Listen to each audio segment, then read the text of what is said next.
காக்கும் தேவனாம் இயேசு கிறிஸ்துவின் நாமத்தில் அன்பின் வாழ்த்துக்கள். சங்கீதம் 121:1. எனக்கு ஒத்தாசை வரும் பர்வதங்களுக்கு நேராக என் கண்களை ஏறெடுக்கிறேன். ஆம் பிரியமானவர்களே, நமக்கு ஒத்தாசை வரும் பர்வதம் கர்த்தராகிய இயேசு கிறிஸ்து ஒருவரே. அவரை நோக்கி நாம் கண்களை ஏறெடுத்து பார்க்கும் பொழுது நமக்கு தேவையான எல்லாவற்றையும் தந்தருளுகிற தேவனாய் அவர் நம்மோடு அசைவாடுவார். ஆவியானவர் நம்மோடு இருக்கும் பொழுது எல்லா காரியத்திலும் நாம் ஜெயத்தை பெற்றுக்கொள்ளலாம். ஏனென்றால் அவர் ஒரு பெரிய பர்வதமாய் நம்மோடு இருப்பேன் என்று கூறுகிறார்.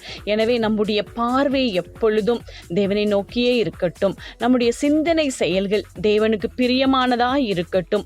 அப்பொழுது தேவன் நம்மீது மன உருக்கத்துடன் இறங்குவார். அந்த மன உருக்கத்தின் தேவன் நம்மோடு இடைபடும் பொழுது எல்லா தேவைகளையும் சந்தித்து ஒத்தாசை அனுப்பி நம்மை மேன்மைப்படுத்தி ஆசீர்வதித்து உயர்த்துவார்.